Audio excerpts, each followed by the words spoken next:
fully dried, so we're now going to put in the ear wire. So we're going to use the tip-in, and we're just going to pierce the earrings. Put both of them together, preferably. And we're just going to pierce right through. Okay, we're going to put in the rings. And we're going to put in the ear wire.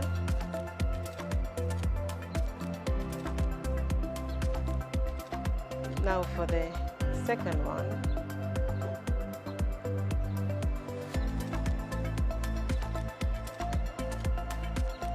And this is the final completion of the plastic earrings. This is what it looks like. This is a finger tie-dye sort of painting. We're going to complement our earrings by adding a bangle. This bangle was made from just an ordinary piece of plastic tube with the same tie-dye finger painting effect. This is what it looks like. You're just gonna set a little piece of wooden stick. We're just gonna insert it into the end piece, and we're just gonna add the other end. We're going to enhance our bangle by just adding some gold rings. We're gonna start by just putting the gold rings in the joint area. Isn't this unique? Just look at this.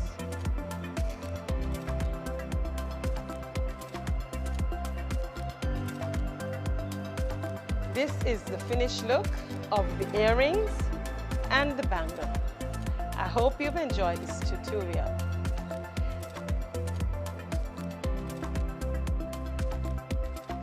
The month of July is plastic free, so I am encouraging you to reduce the use of single-use plastic.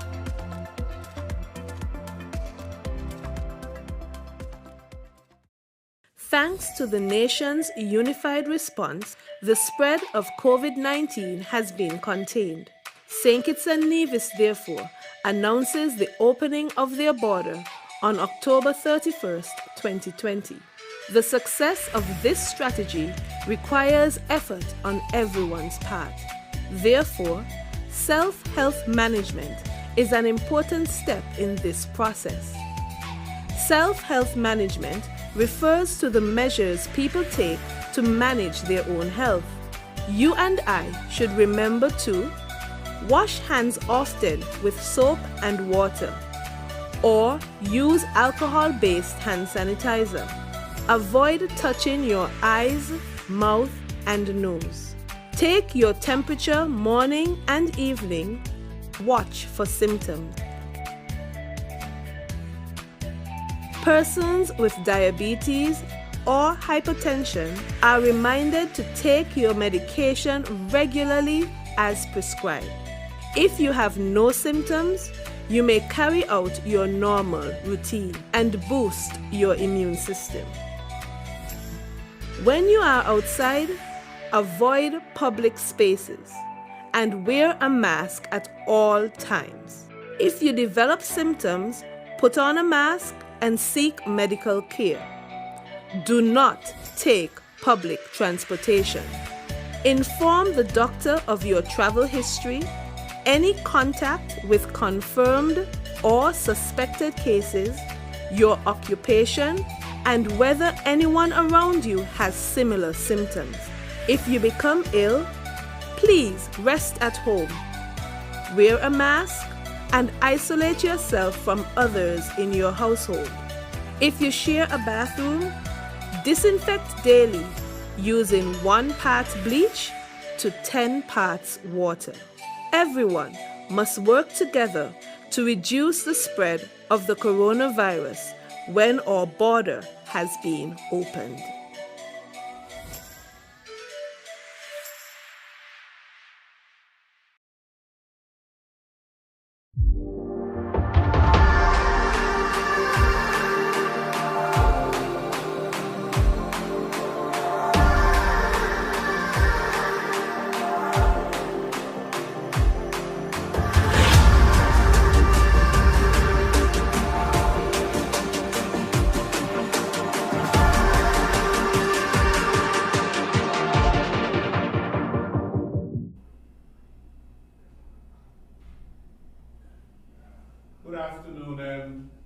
welcome to Working for You.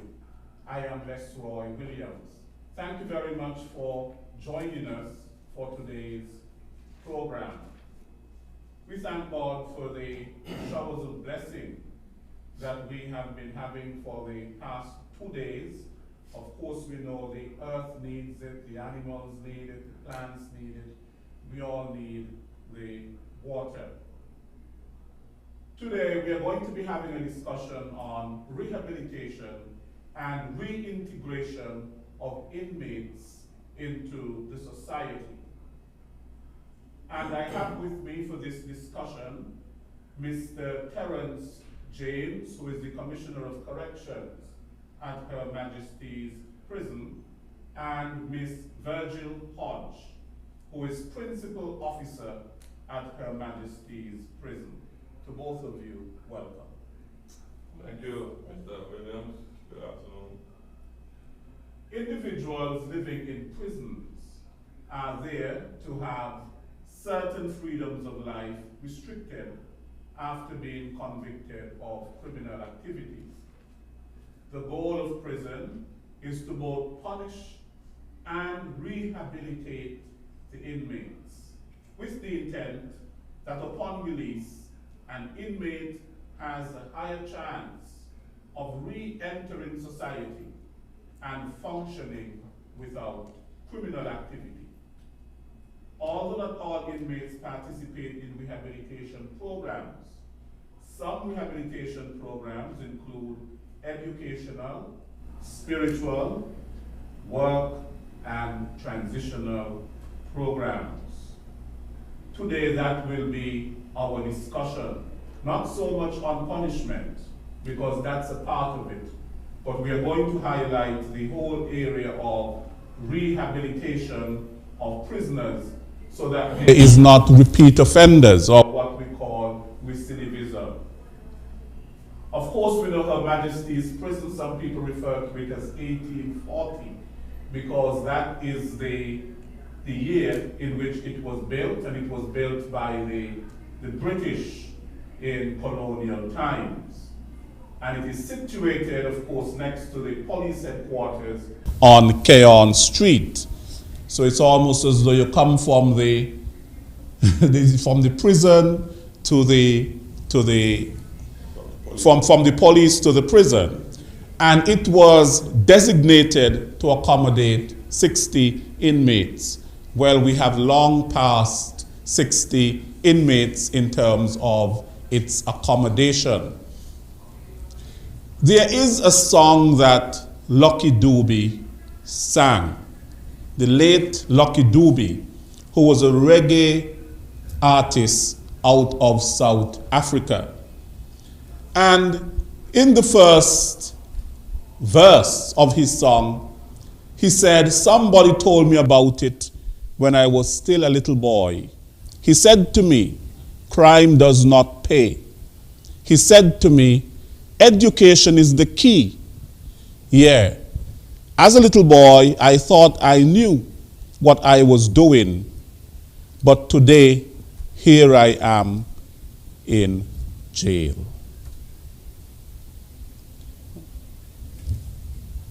Education. In that verse of the song, he said, education is the key. It is the key. And when we are speaking about rehabilitation, it is a whole exercise in education. So I want to start with Ms. Hodge. What sort of rehabilitation programs do we have at the prison in terms of education? Good afternoon to our listening audience. The programs that we have currently at the prison to rehabilitate academic classes, we have secondary and we have tertiary classes as well. We have vehicle mechanics, welding, building construction. We have the RGI band, which is one of the prison popular band, tailoring, agriculture, art and craft, mentoring, counseling, conflict resolution, religious instructions, welfare assistance and substance abuse disorder treatment, and last but not least, behavioral therapy.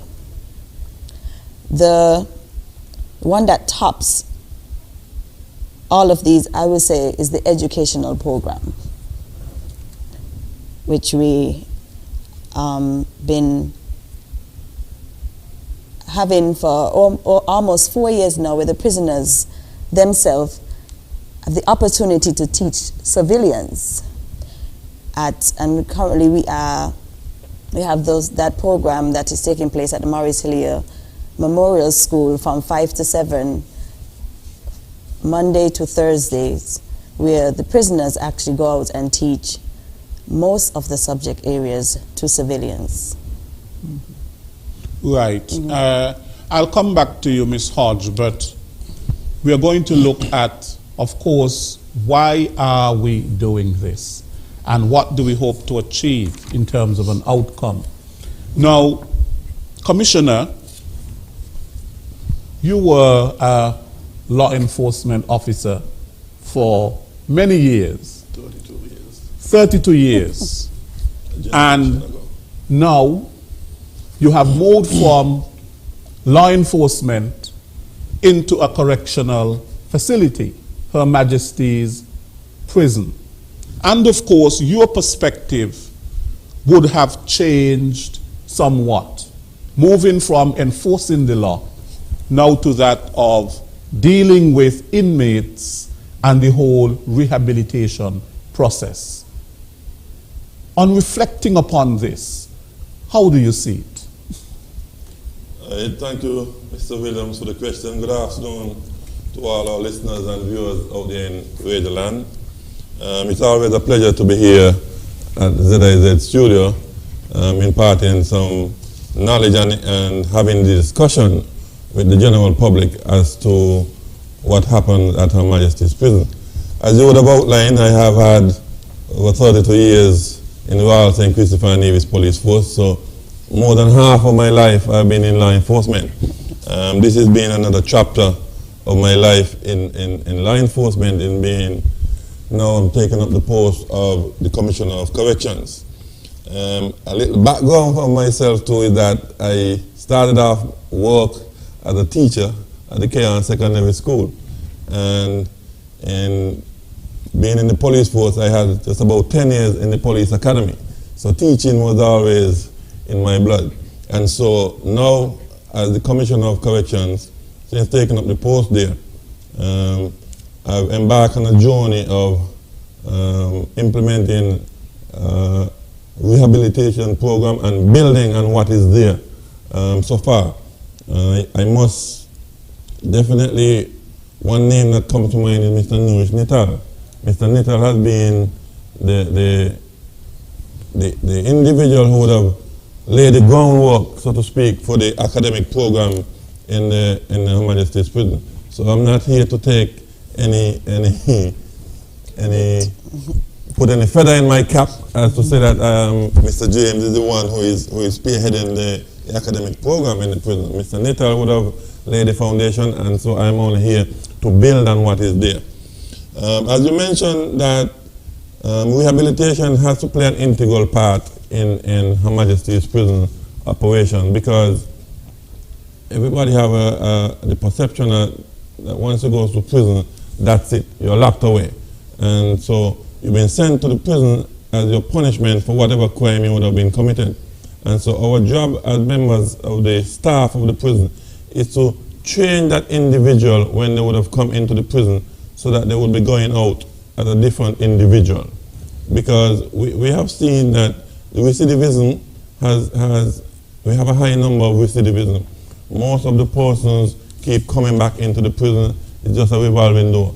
In recent time, I had reason to speak to one of the members of the DPP's office, and he drew it to my attention that he realized that he'd been prosecuting some of the same persons over and over and over. And so I indicated to him, well, it seemed like you are just seeing the picture now. that we have in this VCD prison, and it's the same person we're offending. And so we have taken it up that the rehabilitation program in the prison must take take root, and so that inmates, when they come into the prison, that they go out, and when they are discharged, they discharge as a different individual. And so that's why we are here to enlighten the general public and to show the public that there are some positive things that is happening in the prison. It's not all bad and negative things is happening in the prison. There are some positive things that is coming out of the prison because of our rehabilitation programs. Right. You know, rehabilitation is not something that should begin in prison. The very fact is that guiding persons in society, providing that, you know, the care, the love, the correction of persons in society should be one of an all of society approach. Yes. In the sense that, you know, yes, we have the family, that family unit, and the family is responsible for molding, for shaping, for socializing young people to integrate healthily into the society.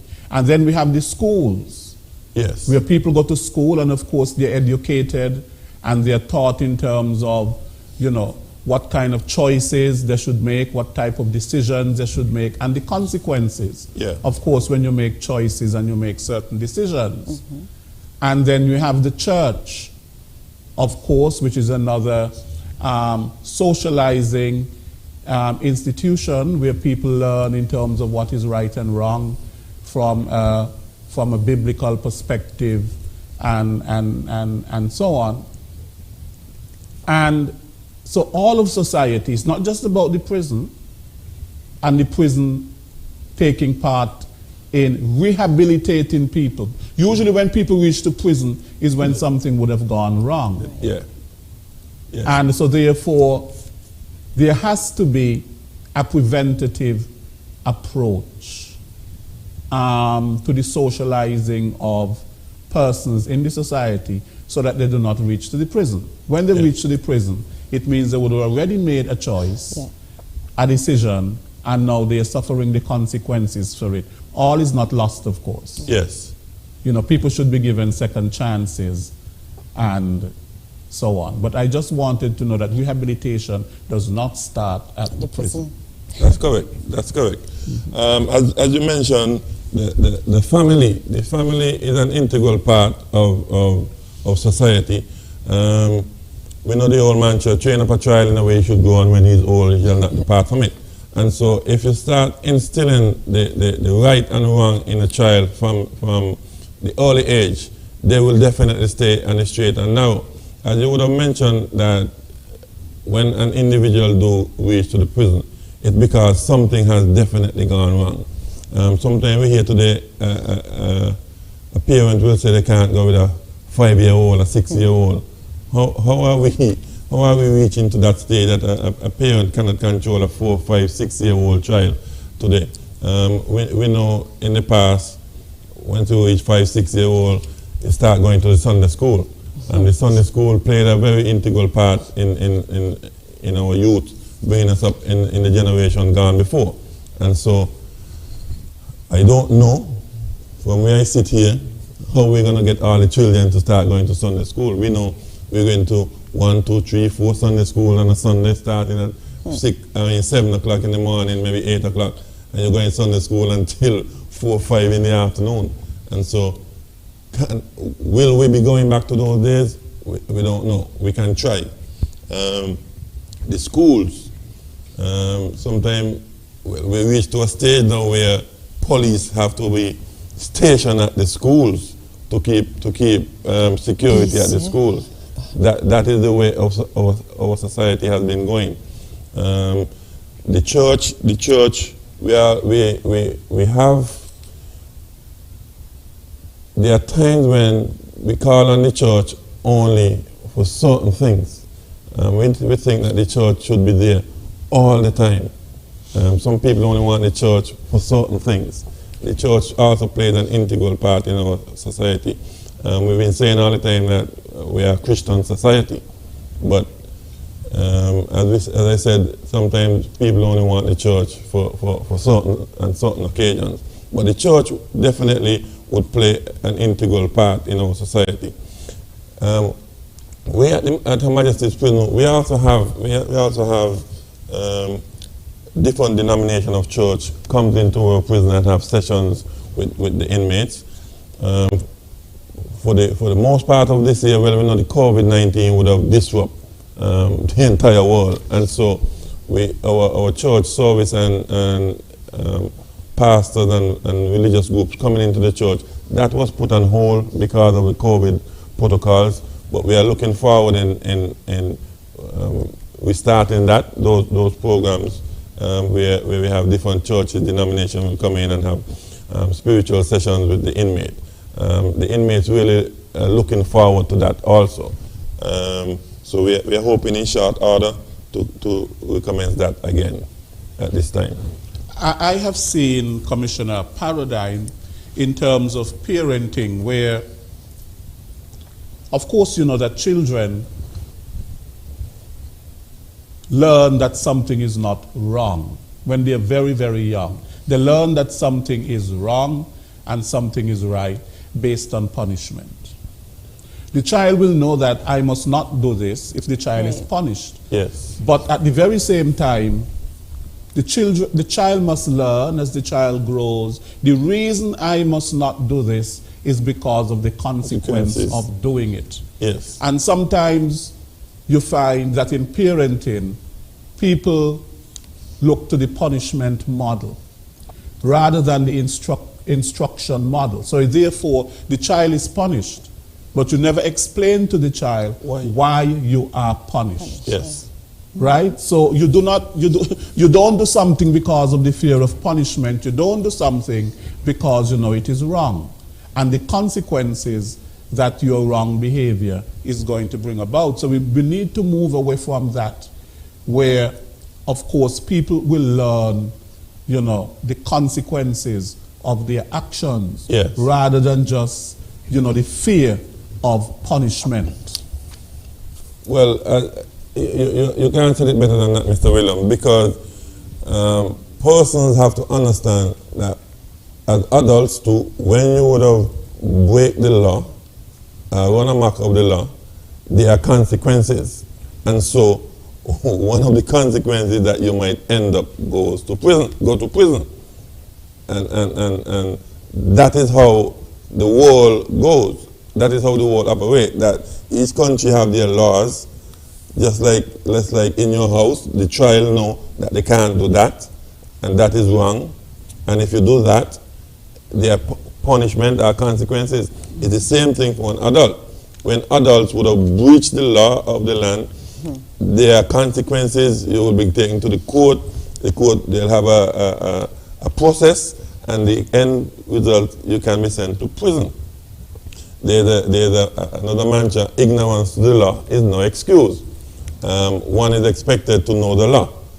Yes, an individual cannot know all the law of the land, but because you know right from wrong, nobody have to tell you that thou shalt not steal. You know that you can't take another person's property. You should not take another person's property. And if you do, you are doing something wrong, and there are consequences.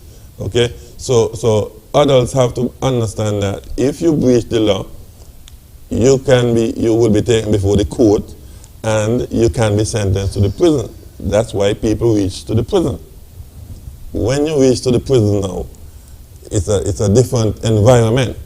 Some of your rights have been taken away because you can't move freely as you would like to move if you wasn't in prison. So the right to liberty has been taken away, but all of your rights have not been taken away. You are a human being, and you still have some rights.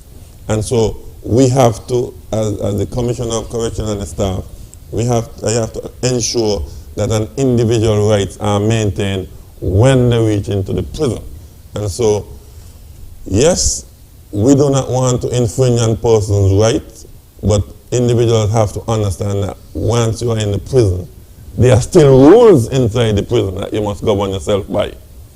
Okay? There are still rules. So now that you're inside the prison, there are still rules inside the prison that you must adhere to. And so persons must understand that you cannot run amok of the law. It's the same thing in your house, in your household. A child has to understand you cannot do this. As you mentioned, that you should explain to the child, because no longer it is said that corporal punishment is going to be somehow to child abuse. So some parents do not like to use the rod anymore. They use other means as punishment. Children see that they're not being punished physically with the rod, so they sometimes take it a step further. What the Bible says, don't spare the rod to spoil the child. Sometimes you might have to use the rod sometimes. So you can use different measures, for different corrective measures. Right. Now the whole idea of rehabilitation hinges on that of education. Yes. And people's ability to reason. Part of the problem that we have why people do certain things, sometimes it's a lack of the ability in terms of reasoning, in terms of what is right and what is wrong. Yeah. And I suppose that is where education comes in. Now, Ms. Hodge, that is where you play a very pivotal role in terms of the whole education program at the prison and the rehabilitation of inmates. What have been some of your observations in terms of people who have embraced the education program at the prison in terms of their rehabilitation?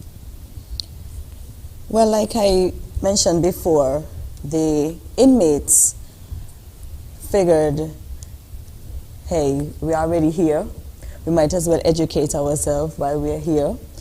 And those who would have been under the arms of Mr. Nital, as Mr. James mentioned earlier, I had one prisoner said, you know, I was glad that I was able to meet Mr. Nital because he was able to help me become a teacher. So what that inmate did, he went on to teach prisoners. And then he went on to get his subjects, and right now he's at 23 subjects at the moment. And he also went on to teach civilians along with other inmates at Her Majesty's prison. So they're using education as a way out to help them rehabilitate, and not only themselves, but other prisoners and civilians as well. Right, so they're seeing the benefits of an education. Right. In terms of helping them to understand themselves and their world, you know, and the surroundings in which they are better. Right. And also in terms of it can help them in terms of re-entering into the society. Exactly. In terms of getting a job, being better able to reason, and so on. And not only that, it gives them something to do and how to manage their time. Yes. I mean, not that, I mean, they're told what they have to do Right. within the prison, but still there's a lot of time that they have, and that time is used productively. Exactly, because they're there all day. Like, we give them the time from maybe 8 in the morning to 8 at night, where they can actually sit in the classroom and study the different subjects and also teach others as well. So like I always tell them, you guys have more time than the normal children that are in high school who are taking the CSEC and the CAPE exams. You guys have at least 12 hours a day to study, and they use that to their advantage, and I think that's one of the reasons why they're so successful in the exams as well. You know, society can be very cruel, and we have a way of writing people off. And when somebody would have committed a crime, society is very cold and unforgiving and never allows you to forget what you would have done. And so that sort of affects the reintegration of an inmate, even one who has been rehabilitated into the society. So what do you have to say about that, Commissioner? Well, Mr. Williams, as you mentioned, the society, the same society who tends to ask for a second chance, give a person a second chance, sometimes the society is unwilling to give an inmate a second chance.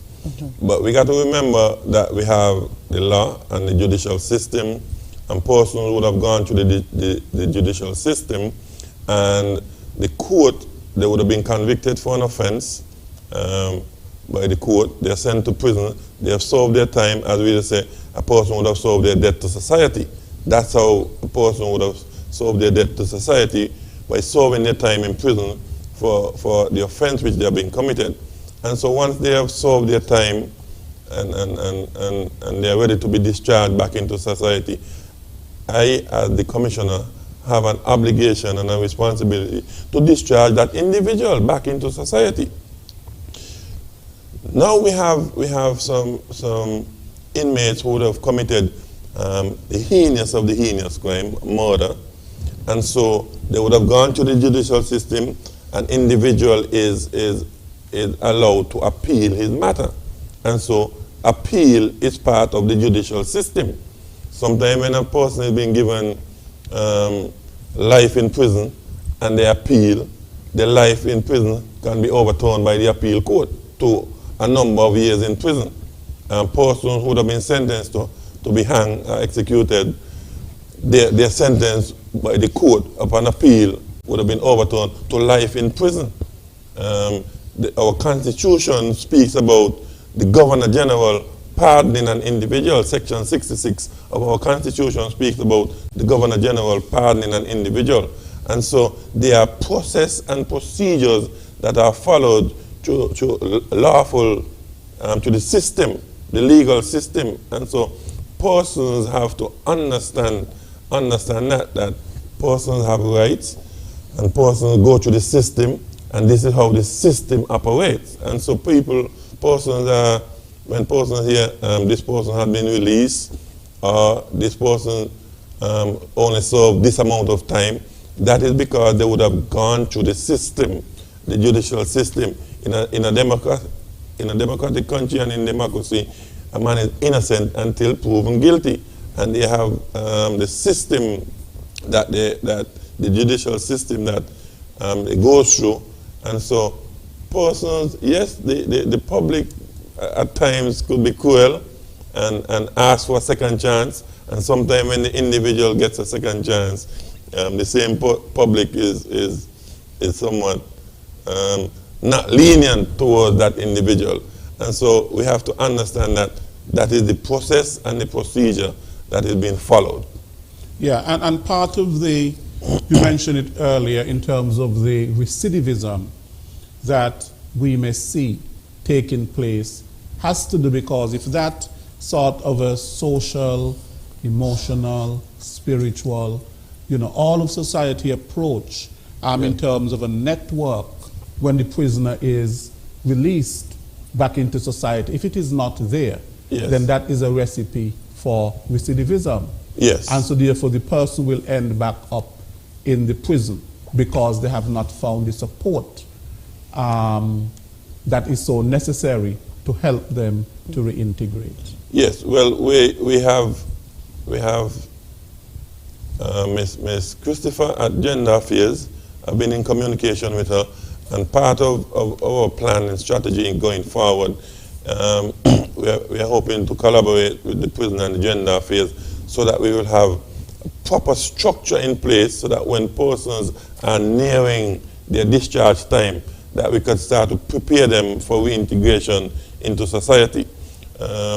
Mr. Warner, for Warner's One Stop, he came forward and has is really willing to partner with Her Majesty's Prison so that when persons are nearing their discharge date, we can make contact with him, and he have indicated that he will make provisions, attempt to have a job lined up for one or two individuals when they would have left the prison. Because we know when an individual left Her Majesty's Prison, it is quite challenging to seek employment. Because once employers would have known that you would have been incarcerated, the tone of the music changed, and you are on file, and so it's been very difficult, especially for female inmates.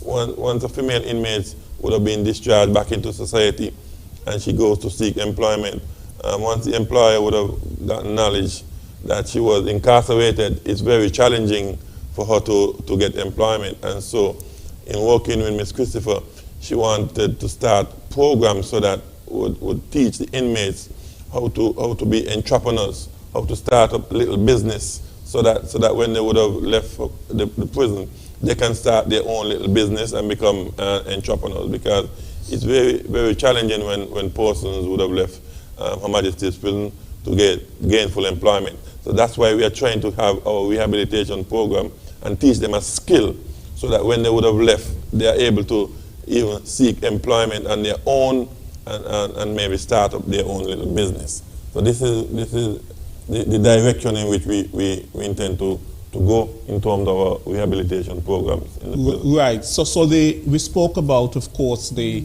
educational aspect in terms of the CXCs and the whether they be CAPE or CSEC programs at the prison, but at the very same time, those cater to the academic.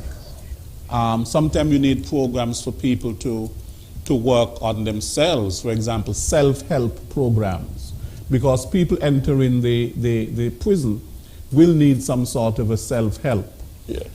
In terms of, you know, maybe it could be psychological, helping them to gain self-esteem, yes, and that sort of a thing, helping them with their communication skills, yes, or their team building skills, you know, the interpersonal skills and those sort of a thing. What is being done in that area? When they come in for us. Well, what happens when the inmate comes in as a remand? What I'll do, I'll normally assess them, which is a wide assessment of everything: psychological, mental, family background, criminal background. And this information helps us to understand the individual. Where are we going to place them? What rehabilitation program we're going to put them in? Like I mentioned before, we have at least 15 of them here.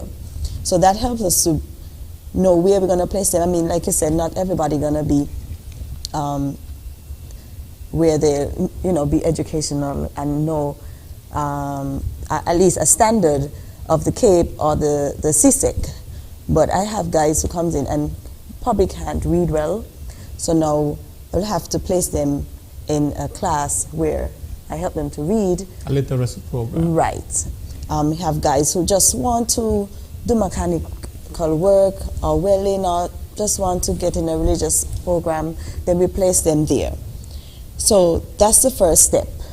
From assessing them, then we place them at the necessary rehabilitation program within the prison. Mm-hmm. Right, and of course the commissioner would have mentioned that they would have had, but because of the COVID-19, and of course, you know, the prison is a place, as I said before, 60 inmates. Yes. And what's the population of the prison now? As of 8 o'clock this morning, we were at 190.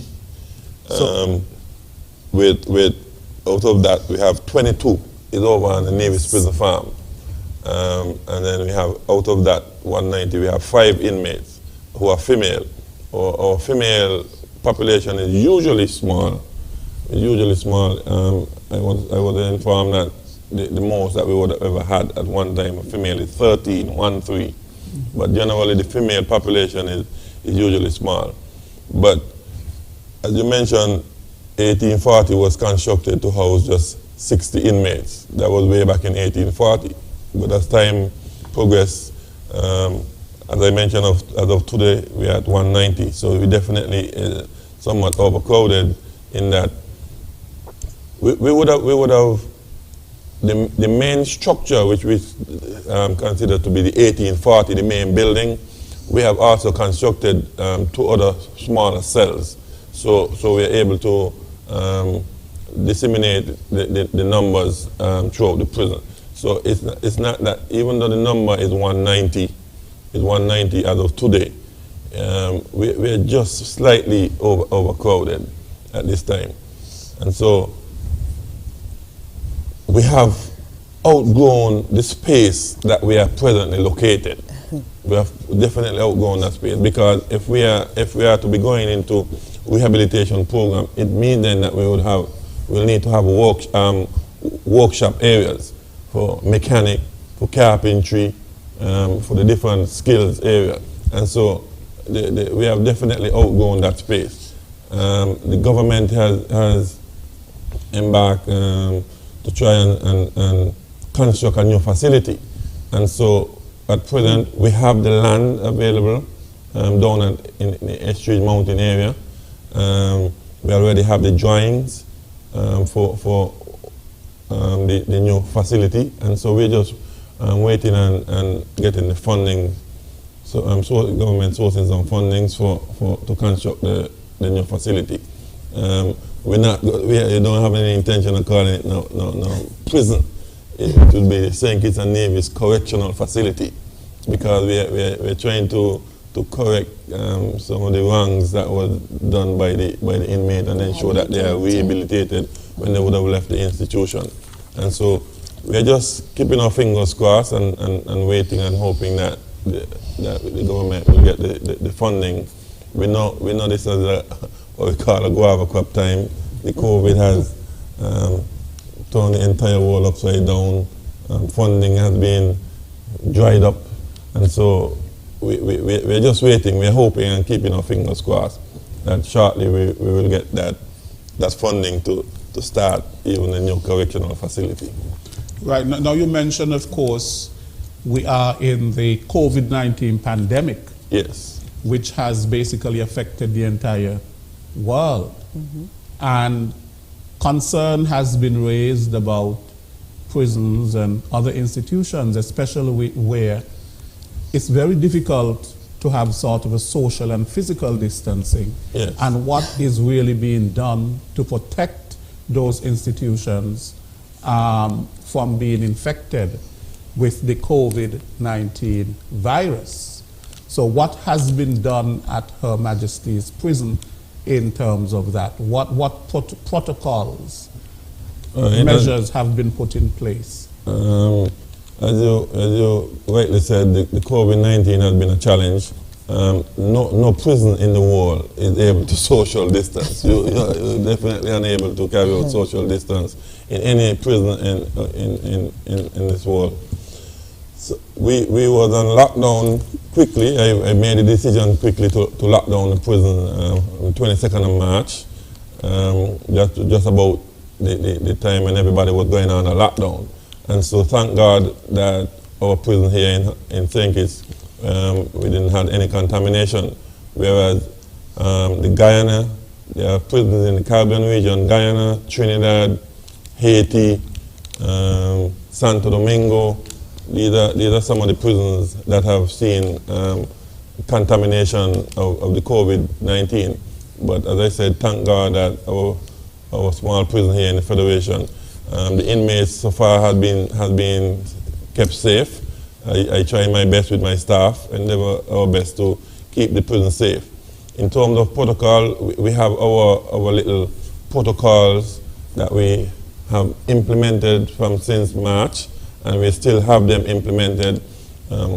Once a person enters the prison, both staff or any person entering the prison, they must be wearing a mask to come inside the prison. As soon as they enter, we have our hand sanitization stations in the different areas of the prison, but one is placed specifically right next to the entrance. We also have our thermal thermometer that checks the officer at the front will check the temperature and to ensure that persons that enter in the prison with any elevated temperature.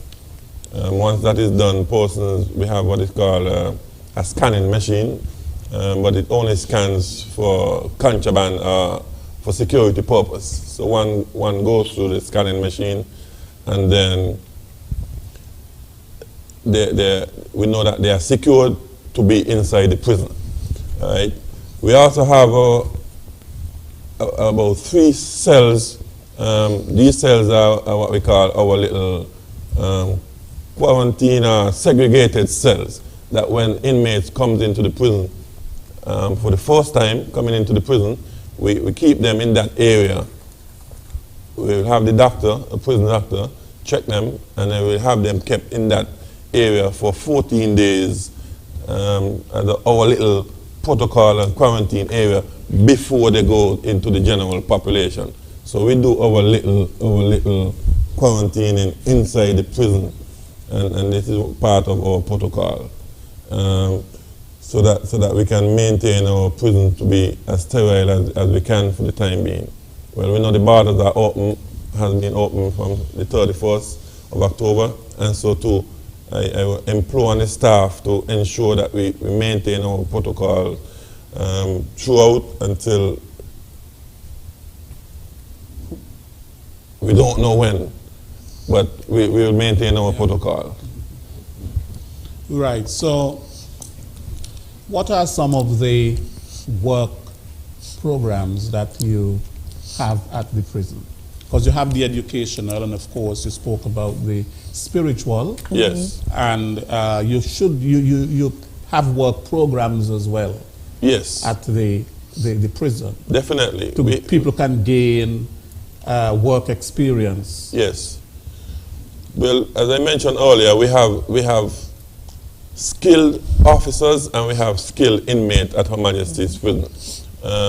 As a matter of fact, we recently built a barracks for the male prison officers inside the prison, and this was done and constructed by staff and inmates at Her Majesty's Prison.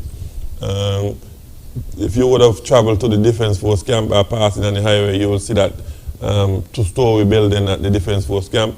Inmates was instrumental in constructing that structure, that edifice there at Camp Springfield. And so we are also presently building a kitchen unit on the prison farm in Nevis, and the inmates are the ones who are presently constructing that kitchen. On a daily basis, we have inmates travel to the Defense Force camp, to the motor pool, to assist with the repairs of the fleet of motor vehicles for the Defense Force and also for the prison. So we have inmates who are skilled in carpentry, plumbing, electrical work, tiles. They have inmates in there who are very skilled in laying tiles. Yeah. And so we make use that these inmates who are skilled will impart their knowledge also to the other inmates. Right? We have inmates who are bakers. Her Majesty's Prison, we bake our own bread in the prison. And so we don't purchase any breads from the bakery, because we have staff members and inmates who are skilled enough to bake our bread and pastries in the prison. All right? So definitely we have a fairly good work program in the prison. One of the things that has come about is that persons, well, we are still in the hurricane season, and persons have been calling on the prison to assist in downing large trees that hang over their property and can cause damage to their property. And so we have been assisting persons in downing these large trees in the various communities. One of the things I must mention is that it takes chainsaws to cut down these trees, and so we always encourage persons that inform them that if the inmate is going to come to cut down these large trees, we're not bearing the responsibility for the gasoline and the oil and the chain. the chainsaw, and so that responsibility would be placed on the persons who are asking to get the trees cut down. And so we assist the general public in that regard, and it has been doing well so far. I think this is a skill that inmates too can develop and go into a little business when they would have left the prison, because we say that cutting lawns has been a big thing. You see everybody with a weed eater and a lawnmower today. Everybody got grass to cut, especially now that the rain is falling, you know. And so these are little skill areas that inmates can develop, so that when they would have left the prison, they will seek employment, whether they start their little business as entrepreneurs on their own, go to work with other persons. So we think our work program in the prison has been going well so far for the time being.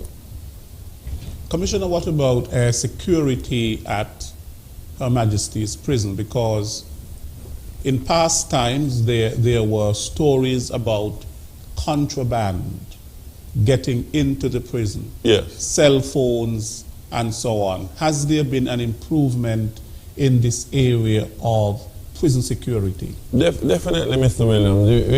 We have seen a reduction in the contraband entering the prison. You cannot stop all contraband from entering the prison.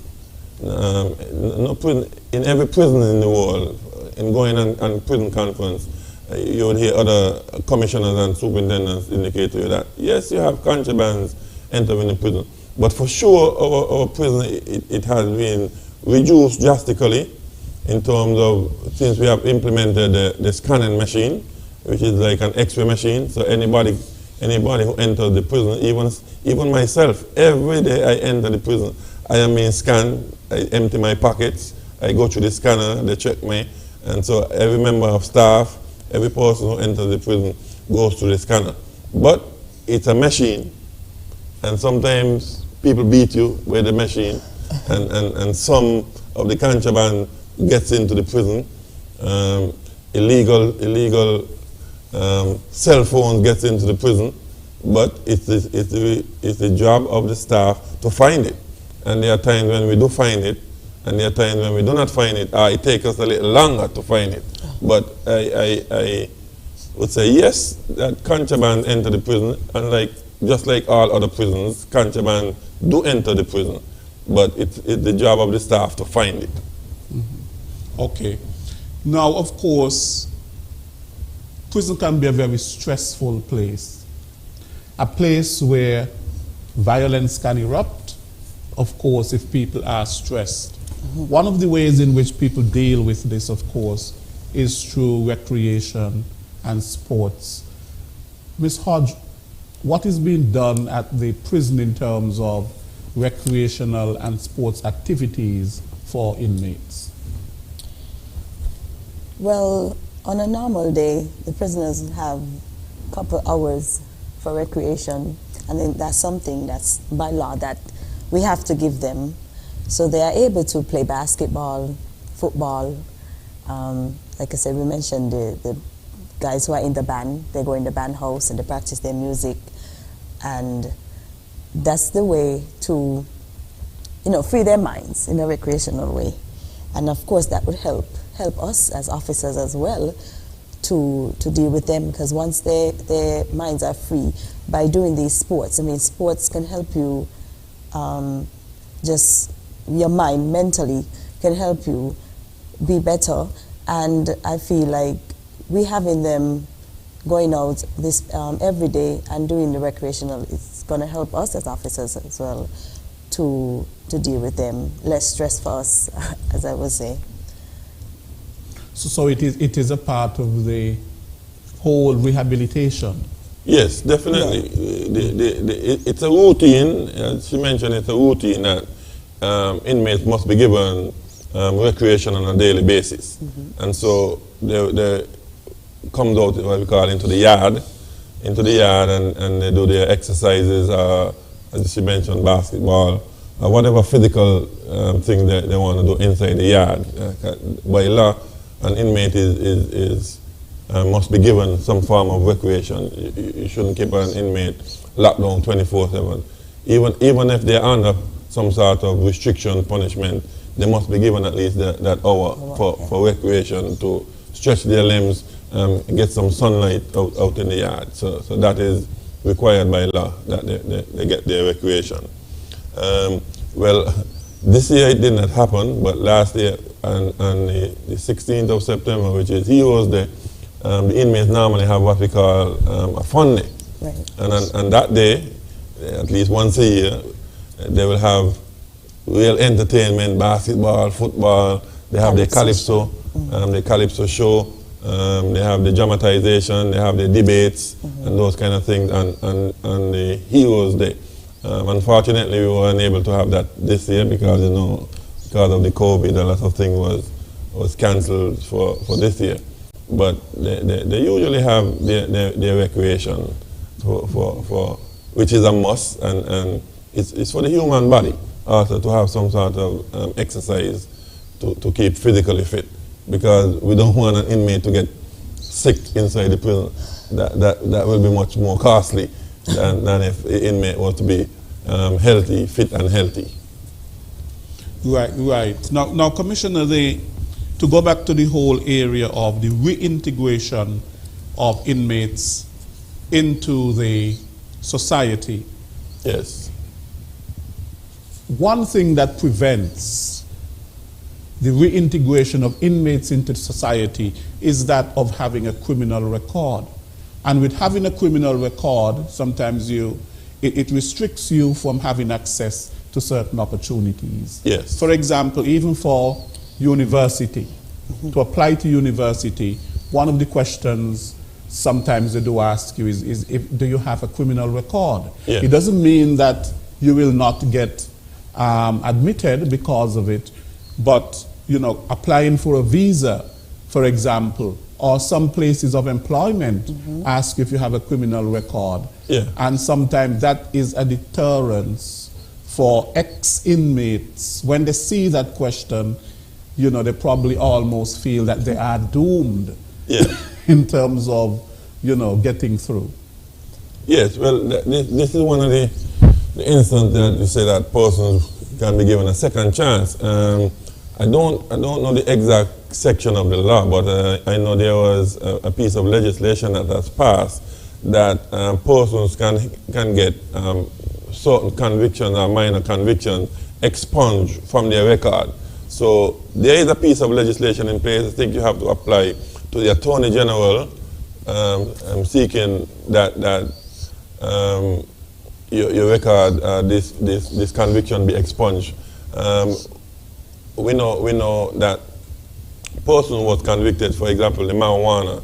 Some person was convicted for maybe a small quantity, and so they would have passed legislation that persons who would have been convicted for small amount of marijuana that their record this be expunged from their record. But there are some other offenses that persons can have expunged from their record, but it must be, I think they have to apply to the Attorney General to get that permission for it to be expunged. Because, sometimes person goes for visa at the U.S. Embassy, and once they see you have, sometimes they see you have a conviction, a criminal conviction, you don't get the visa. So it's good that persons can be given a second chance and have certain criminal convictions be expunged from their record, so that when they're being discharged back into society, they could probably have a clean record and going forward. Because, as I said, when a man would have paid his debt to society, you can't hold that against him for the rest of his life. As they say, sometimes when a person apologizes, if you sincerely accept that apology, you can't hold that against that person for the. Well, it's the same thing. If a person would have paid their debt to society, you shouldn't hold that against him for the rest of his life. Sometimes, as I say, society can be cruel at times. Society might forgive but they don't forget. It's always on their mind, you know, so sometimes you have to just give persons a second chance. Just to elaborate a bit on Mr. James would have said, this year, as the officer in charge of rehabilitation, I would have sat with the National Security Advisor, Mr. Saunders. Yeah. And one of the things that we realized that, yes, inmates go out and they don't have a job. And it's very hard for them and their families, of course, because they're talking about inmates who have maybe kids who are depending on them, even when they're in prison, never mind when they're out. And so one of the things that Mr. Saunders, along with the commissioners, helped, we said that we are going to try and get these individuals on the STEP program, on the peace program when they're out. And we have been successful, a matter of fact, with that. We were able to help at least 3 prisoners who came out of prison this year and would have gotten them a job with the help of the ACP, Mr. Adams. And they were able to get on that peace program, and they're able to help their families, because that's a big thing. We come out of prison and we don't have a job, you know, what am I going to do? And then we see them come back to prison because they probably go on and steal just to support their families. So I think that's something that we would have started this year, and hopefully we can continue doing it throughout the future to help the inmates. If I may, Mr. Williams, I would have spoken to one of the counsel at the legal department, and she would have indicated to me that she would have attended a conference one time, and one of the things that the ILO, International Labour Organization, is trying to put in place is that inmates, when they're incarcerated and they work, they should at least be paid the minimum wage. Because as Ms. Hodge would have mentioned, that there are times when inmates go to the prison and they would have been the breadwinner in the family, and so now they are incarcerated. And so as the council was telling me, that when you would have inmates doing work, that they should be at least be paid at least the minimum wage. Yes, things are changing. We know in the past, once you've been sentenced to Her Majesty's prison, you go there and hard labor, and you just work and no pay. But we have to understand that things are changing, and the father would have been the breadwinner, gone to prison. The child is out there. The mother can't support the child alone, and can't provide for the child. And so what we have been trying to do sometimes when inmates with the skills are in prison and someone wants something done, we at times allow that inmate to go and perform the work, not at the market value cost, because we don't want to appear to be competing with the man out there who is doing it for his daily living. But at least some persons call on the prisoner and ask, I have this to do, can I get some inmates to do this for me? And we have inmates there with the skills, so we let them know, okay, we can have the inmate, because the inmates provide some high class work. And so we would have tell them, okay, we are not charging you the market value price, but if you can contribute something to the inmate, a little stipend, we would appreciate that. And that is placed, each inmate have what we call a commissary account, a little account in the prison, where if they make $200-300 from a little job, that goes into the account. If they do 2, 3, 4 jobs, you see that they can get at least $500-600 there in the account. During July, August, when it's time to go back to school, inmates would send out a little $200, $300 to their child to purchase a school bag or a school shoe. And so because they were the providers for their child and their family. And so we have to remember that some point in time, this individual will be discharged from the prison and he has to go back to his family. And so we try and maintain that contact, allow the inmate to maintain that contact with his family by whether it's a phone call or we have what they call contact visit, where the mother can bring the child into the prison to even have a 15-20 minutes visit with the father to maintain that contact. And so these are things that we do so that when inmates are discharged back into society, they would have still had that contact with their family, even though they were incarcerated. That's a very important point that you mentioned, Commissioner, because having that separation of the father, especially from the child, there is this loss that can take place through the separation. Yes. Of course, and, you know, children grieve. Yeah. You know, not having the presence of their father. Yeah. Not just financially, but the whole emotional and psychological and physical support as well, which is important. And that is one of the disadvantages, of course, of some of people going to prison. Yes. Because it affects the family. We are going to go to the phone lines. The numbers to call are 466-2666. That's 466-2666. 662-8674. 662-8674. 767-4765. 767-4765. And our international number is 1-239-645-4500. 1-239-645-4500. We welcome your calls. Now, Commissioner, yes, in recent times there has been a sort of thinking, or let me put it this way, a sort of a philosophy that it's a rite of passage that you're hearing now, that some people feel as though, you know, going to jail, that they would have achieved something. And some of the young women are saying, well, my man has been to jail, and so therefore it's almost like it's some rite of passage, and so therefore it is something really to be proud of. What sort of age group, average age group, if you can tell me what we have in the prison now? Well, we have persons from 18 years up to 65 at present. But the average? The average would be about 35. Between about 35. 20 to 35. Yeah, because most of the youngsters there too can be between 20 to 35.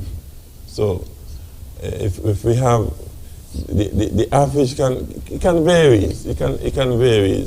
I would not say I will give you the definite average, but yes, but the fact of the matter is that most of them you mentioned, from 20 to 35, that is the prime of one's life. Yes. In terms of, you know, when they can be most productive to society, and so it depends on what they are there for. They can be there for quite a number of years in the prison, which would subtract from that productivity and, of course, their advancement. Yes, because when you would have spent more, I was seeing from a police side when I was a police officer, most of the individuals who would have been charged for murders was between 18 to like 25, that age group. And so when they would have gotten convicted and then go to prison, they would have spent most of their youthful life, their productive life incarcerated. And so as you were mentioning that the young ladies feel hyped that their boyfriend would have been to prison. Going to prison can never be a good thing, Mr. Williams. I'm there in the prison now for just over a year, and I have my cap, my police cap from enforcement to now being the person in charge of the prison. I'm seeing a different mentality and a different side of the human being. I've spoken to inmates, and inmates are showing me that, okay, we have the peace truce that is happening now in the Federation, and I'm seeing that it is trickling down, the peace is trickling down into the prison, because we are not having the hostility inside the prison, which is a very good thing. The peace initiative is definitely working. However you want to put it, however you want to look at it, it is working, because we are seeing that we're not having the shootings, we are not seeing the hostility in the prison, and so we are thankful for that. As I was saying, the youngsters who are there, they have hindsight is 20/20. Now that they are sitting back and look back and see they would have made a mistake, because here you have a peace, they could have been outside there enjoying the peace also, and now they are incarcerated and they cannot move and they cannot do whatever they would like to do at this time, and so it's really getting to them, and so they are just hoping that the time will come that they will have solved their time, pay their debt to society, and would have been, returned to society. And so, yes, it's the young persons, the young fellas, that the young age group that is there in the prison now, that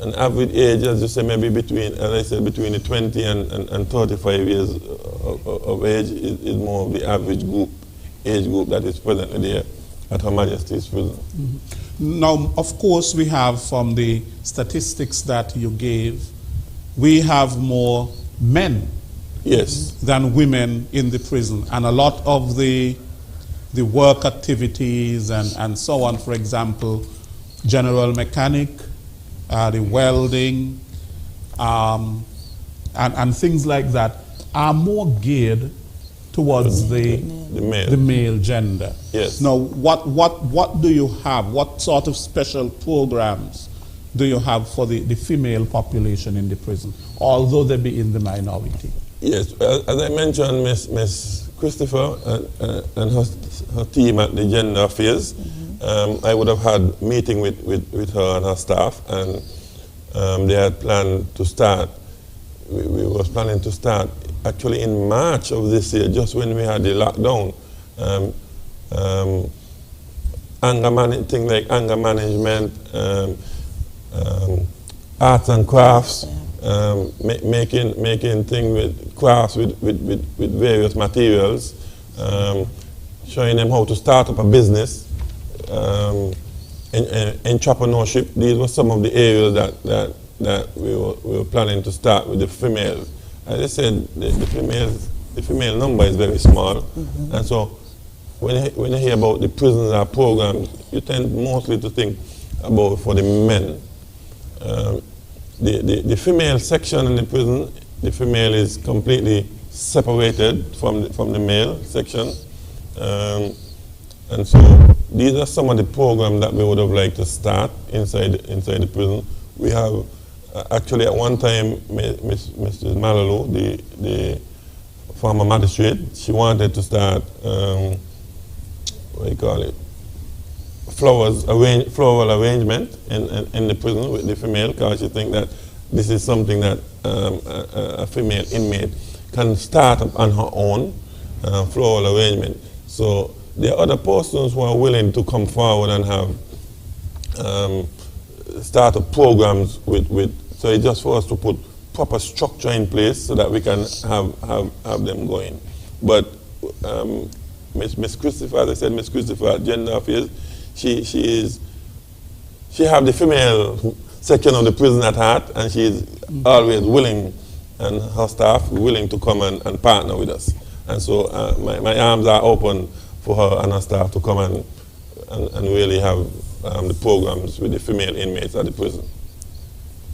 Right. Now being in prison, of course, can institutionalize you, in the sense that your freedom has been curtailed. Yes. That when you are released back into society, you can have some problems with reintegration, readjustment. I remember some time ago looking at a movie which was you know, the star was Morgan Freeman. Shawshank That is called Redemption. Shawshank Redemption. Yes, I saw the movie. And there was a prisoner there who was in the prison for so long that when he came out and he went to work, he asked to go to the bathroom. Yes. And he was told, around here, you don't ask, you just go. Right. And then also, the prisoner could not really deal with society and having to reintegrate and readjust to society, having been there for so long. Now, the question is, do you have any sort of a transitional program in the prison that help inmates prepare for release and then guide them back to successful entry into the prison? Because, I mean, there will be fears, of course, you know, for example, counseling before they get back into the society. They might have anxiety and all of that sort of a thing. Yes, we have a residence counselor in the prison. She have regular sessions with the inmates. Sometimes inmates come and see me, and I will refer them to the counselor. So we do have a resident counselor in the prison who do counseling. As Ms. Hodge would have mentioned earlier that she was in contact with the NSA, the National Security Advisor, and I would have spoken to him. And part of the plan in going forward is that when inmates are coming close to be discharged back into society, we know that when they will be discharged, so we will make contact with the NSA and see how we can get these persons some sort of employment. Okay. We live in a small society in St. Kitts and Nevis. Everybody knows everybody, basically. And so when a person is being discharged into society, somebody might have seen you when you were in prison before. And so it's a challenge, as I mentioned, it's a challenge for persons to gain employment. And to deal, not just in terms of gaining employment, but to deal with society. But to deal with the stigma and the discrimination, how one is viewed. We do have a caller. Working for you, good afternoon.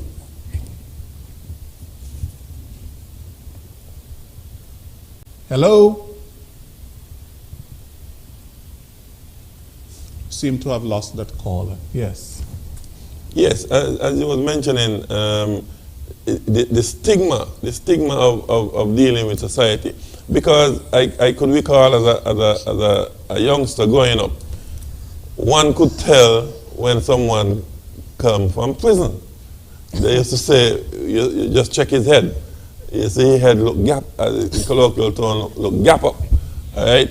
People have to understand that. Or you use certain derogatory terms, that you're a jailbird. Right, you're a jailbird. Right? And so we have moved away from that term, jailbird, and we try to use the word inmate. You're an inmate. We don't even so much like to use the word prisoner. We try to use the word inmate now, because things are changing and things are evolving. And so human rights played an integral part in society now, and so you have to treat people humanely. So even though one would have been discharged back into society, you can't really use the stigma as that you are jailbird, and so you don't want to have anything to do with you. And so as you mentioned that you would have to somewhat prepare the individual for when they would be discharged back into society. All right? People usually when you would have been to prison, people just have that stigma towards you, that you're in jail, you were in jail, and sees you in a different light. All right? I always make mention of King Sakoti. I mean, I'm calling his name. I'm not calling his name in any disrespectful way or anything like that. But I always give people the example of King Sakoti. I remember I just joined the police force in 1987. And in 1988, I think it was, when he sang the song. We do have a caller. All right. Working for you, good afternoon. Good afternoon, Lesroy. Good afternoon, sir. And your guest them there, both of them, Mr. Williams and the good lady. Miss Hodge, Virgin Oh, yeah, Miss Hodge. Hodge. Good afternoon to you, sir. Right, I have maybe 3 questions. Oh, good afternoon, madam. Good afternoon. Okay, you had 7 seconds delay. Now, 3 questions for any one of you there. Now, Mr. Adjan, the lady there, I would ask the first question. In the prison, is there anything named hard labor? And then a second question is, why do the judge sentence somebody to prison with hard labor? That's 2. And the third question, do you think anybody have any right to be in prison for marijuana? Because marijuana is not a weapon, and it's neither dangerous nor nothing. Marijuana is like coconut, salsa, breadfruit, whatsoever it is. And to me, my opinion, no one should be in prison for the possession of marijuana. I don't think so. So my question is that, do you think anybody supposed to be in prison for marijuana? Those 3 questions. I listen to half the ear. Thank you very much. All right, caller. Your first question deal with, you asked what is hard labor. Well, hard labor is labor as we consider it is any kind of work. And so when the judge would have sentenced you to prison, normally they would put your sentence with a hard labor. They wouldn't put any labor on the committal warrant. Well, we know from time immemorial, way back when, we know hard labor in prison used to be chopping wood, putting the fiber in the yard, as someone mentioned it sometime before. Yes, inmates still go out to do work. We have our prison farm where we do our agriculture, plant our crops, and so inmates will go to the farm to do work. Inmates who are on remand do not do any work in the prison. By law, you cannot give inmates who are remanded, meaning that they are waiting in the prison for their trial. We cannot give them any work to do. But as long as you're being convicted by the court, usually the court will sentence you to prison for hard labor. And hard labor means any kind of work to do, whether inside the prison compound itself or outside. Sometimes government institutions call and need some kind of work done. And so we will detail a gang, what we call a gang, a group of the inmates to go out and perform this work. Some of them do it on a daily basis. So yes, that is what we call the labor. But if you want to call it hard labor, inmates used to go to the Springfield Cemetery to cut the grass there. They no longer does that. In parks and beaches, I think, would do that in the prison. I mean, in the cemetery. You asked about should a person go to prison for marijuana?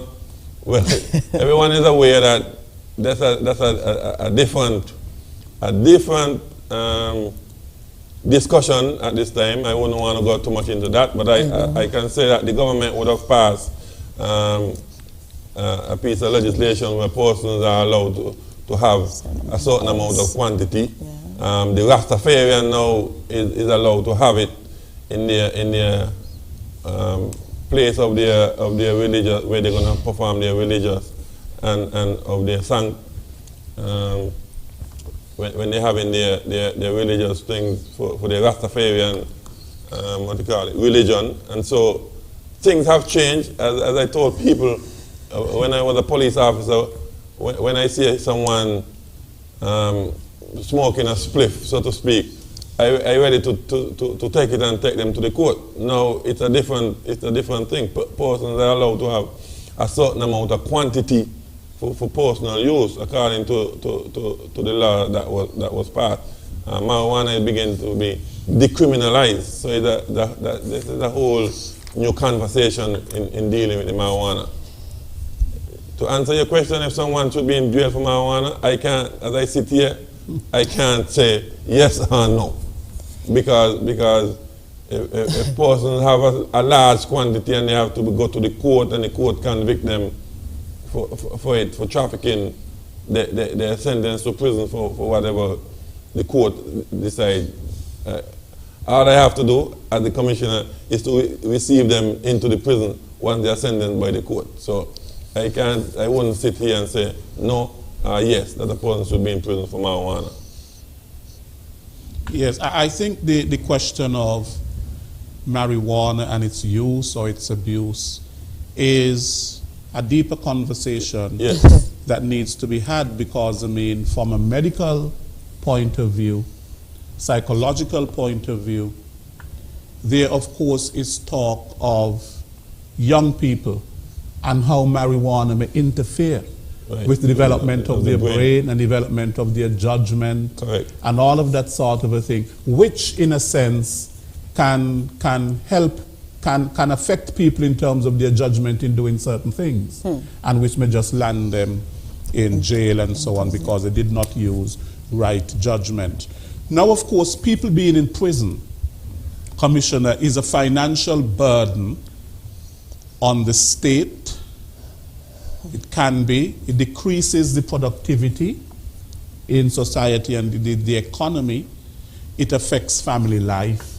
And these are some of the negatives of being in prison. Yes.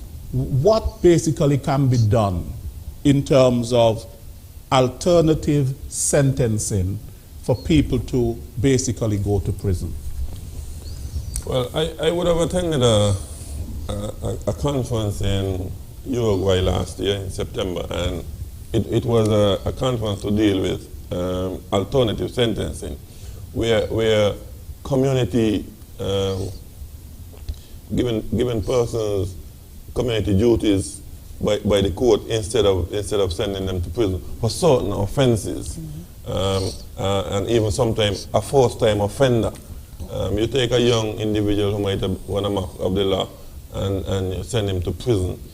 Sometimes it's good to give that person community service. In some other jurisdiction, they give you community service and ensures that you carried out the community service, because you can give community service and the person still ain't carry out the community service, which means that they have not carried out the sentence of the court. And so you'll have to ensure that the community service is carried out by the court.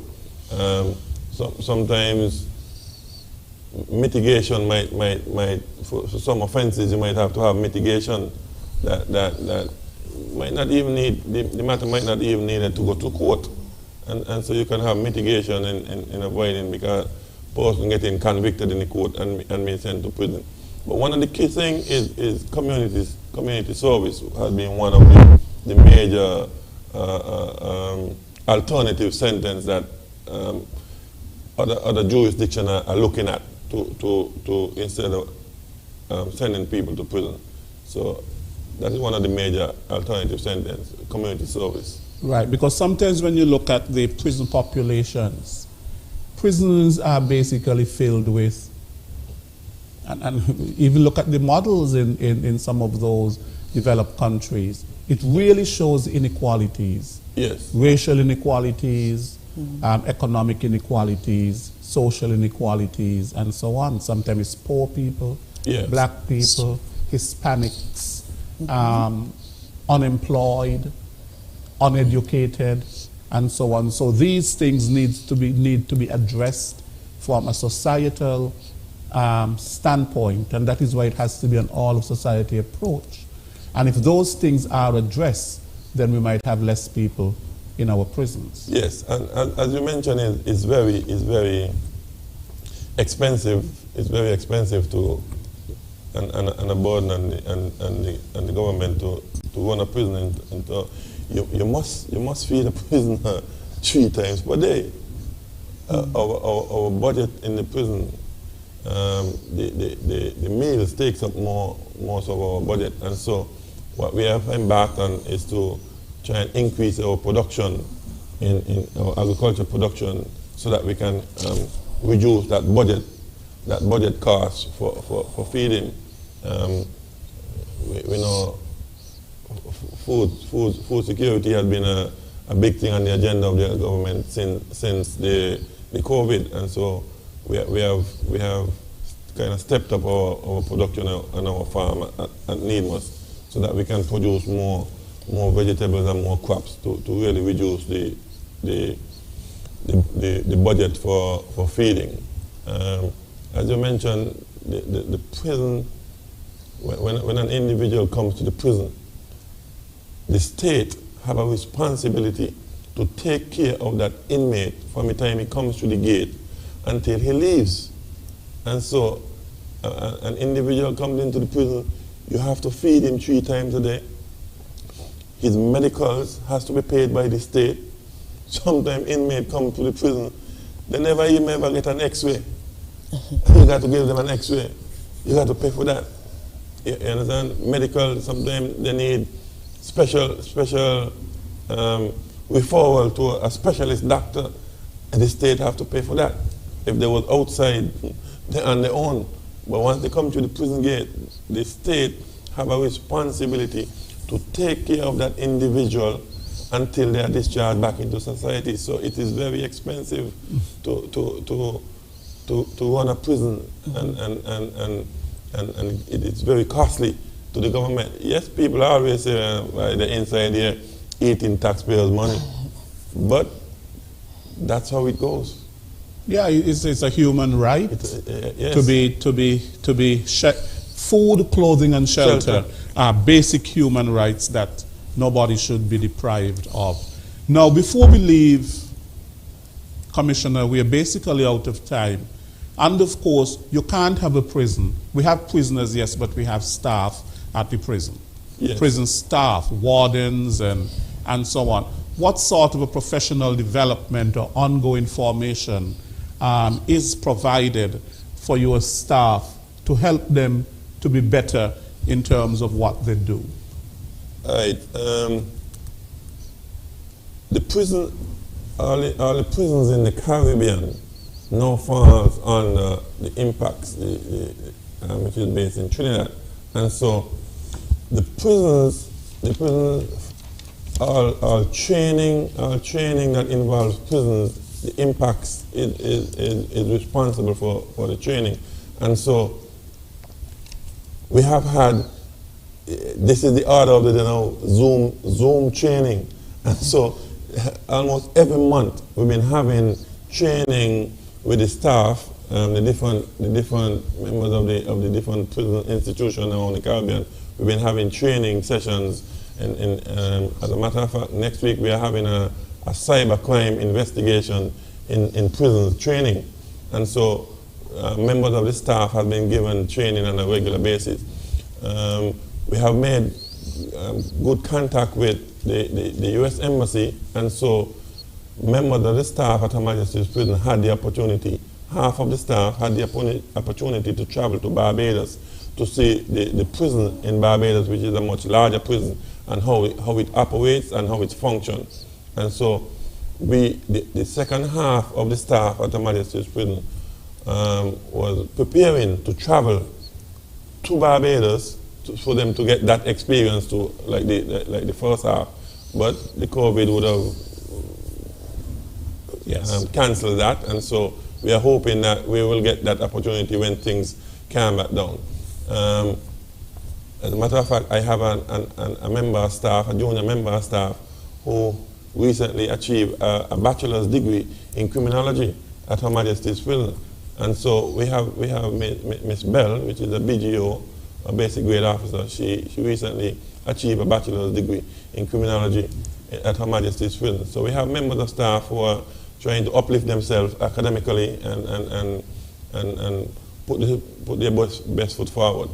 As members of staff, if you are having inmates who are going to be involved in certain skill of work, it means that members of staff also have to get that knowledge. If you have inmates who are going to be doing carpentry, then you should have a staff who have the skills and knowledge in carpentry. Mm-hmm. If you're doing some inmates doing general mechanic, then you should have a staff who know some mechanic skills. And so we are trying to get the staff to develop themselves in the various fields field of skills so that they can also pass on to the inmates to develop themselves while they're there. Okay. Well, thank you, Commissioner. Ms. Hodge, you have any parting words for us?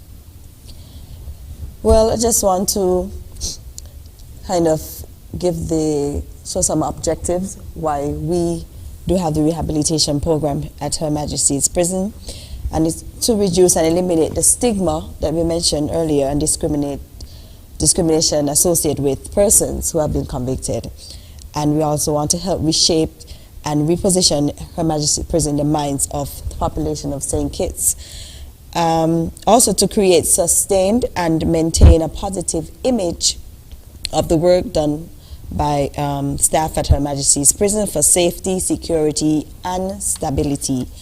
And lastly, effectively equip inmates with the necessary knowledge, skills, and abilities and experiences necessary for them to reintegrate back into society and to release, thereby reducing the possibility of recidivism. And lastly, I just want to also congratulate those inmates who would have passed the exams this year for CAPE and CSEC. Like I said, these guys are always on top. Once you come with the results in those specific exams, and I want to congratulate them, and also I want to tell them to keep putting their best foot forward, and we at Her Majesty's Prison are there to support them no matter what. Okay, well, thank you to both of you, Mr. Terence James, our Commissioner of Corrections at Her Majesty's Prison, and Ms. Virgil Hodge, Principal Officer at Her Majesty's Prison. Thank you for the work that you're doing in terms of the rehabilitation of prisoners so that they can be properly reintegrated into our society, the reintegration of inmates, and we reduce the rate of recidivism in our society. Thank you to both of you. Thank you to all of you who joined our program today, Working for You. Next week, we will be back for another edition of Working for You. Until then, I am Les Roy Williams. Take care. Thank you.